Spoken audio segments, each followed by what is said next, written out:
Allah itu pengatur segalanya, baik dalam perkara yang kecil ataupun perkara yang besar. Fadil. Jadi Allah itu yang mengatur semuanya. Tidak ada satupun makhluk yang ada dalam kehidupan ini kecuali diatur oleh Allah. Semuanya diatur oleh Allah, baik yang kecil ataupun yang besar. Bukan hanya manusia yang diatur oleh Allah, sampai plankton yang ada di dasar samudra pun diatur oleh Allah Subhanahu wa taala. Dan semua berjalan sesuai dengan kehendaknya Allah. Saya pernah mendapati salah satu sutradara namanya James Cameron ya, yang dia sampai ke palung yang paling dalam, Mariana. Maka ketika dia berada pada kedalaman yang semacam itu, maka sesungguhnya dia melihat dan menjumpai banyak makhluk hidup yang tidak pernah dia bayangkan dia jumpai ketika dia turun ke bawah. Jadi Allah atur semuanya, bukan hanya Allah atur apa yang berjalan di atas muka bumi, bukan hanya Allah atur yang terbang di atas langit, bukan hanya Allah atur bagaimana makhluk sebesar matahari itu selalu dalam kondisi menyinari dan menghangatkan penduduk bumi, sampai plankton yang letaknya di dasar lautan berlapis-lapis kegelapan pun itu pun diatur oleh Allah dan tidak luput dari pengaturan Allah yang detail pada kehidupan ini.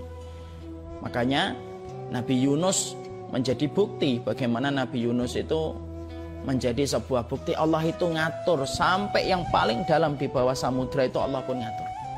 Makanya Nabi Yunus ketika diterkam oleh ikan paus, maka dia berada pada 3 kegelapan sekaligus, kata para ahli tafsir.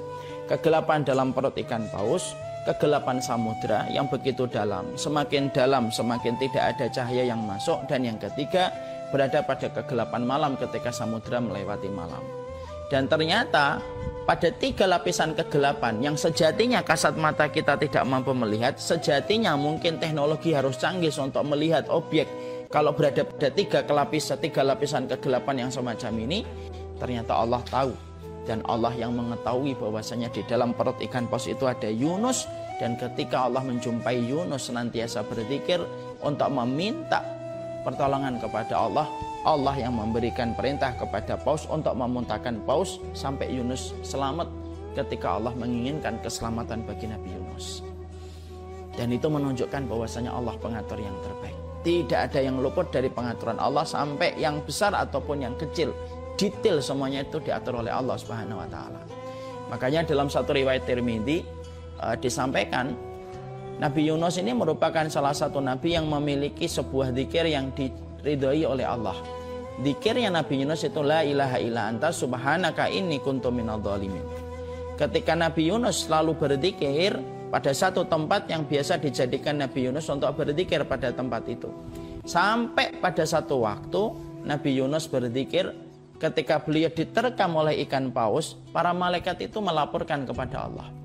Mereka berkata, pada hari ketika Nabi Yunus itu diterkam oleh ikan paus, para malaikat dalam hadis riwayat Tirmidzi berkata kepada Allah, "Ya Allah, kami mendengar zikirnya Nabi Yunus sebagaimana dia berzikir sebagaimana kebiasaannya, tapi pada tempat yang kami tidak tahu di tempat mana Yunus sekarang itu berzikir." Para malaikat yang ada di langit. Jadi hatta para malaikat pun tidak tahu kemana Nabi Yunus pada saat itu, karena lemahnya ilmu mereka dibandingkan ilmunya Allah. Maka barulah Allah menjawab apa yang disampaikan oleh para malaikat. Zikir yang kalian dengarkan itu adalah zikirnya Yunus di dalam perutnya ikan paus, di dalam samudra yang begitu gelap dan dalam. Dan itu membuktikan kepada kita, plankton di dasar lautan pun diatur oleh Allah. Sampai Yunus pun yang berada pada 3 lapisan kegelapan pun tidak luput dari apa yang diatur oleh Allah. Padahal Yunus ketika berada pada ikan paus harusnya terlewatkan dalam pengaturan Allah kalau Allah tidak sempurna di dalam mengatur manusia. Itulah yang menjadikan kita akhirnya paham. Dan inilah yang menjadikan akhirnya kita mengerti, itulah Allah, zat yang kita sembah, zat yang kita bergantung kepadanya, itu mengatur everyone, mengatur everything. Diatur semuanya itu begitu lengkap, diatur semuanya itu begitu detail. Sehingga ketika kita betul-betul mengenal, ternyata Allah itu mengatur begitu detail. Bukan hanya mereka yang berjalan di atas permukaan bumi, sampai manusia di dasar lautan dan samudra di dalam perutnya ikan paus pun diatur oleh Allah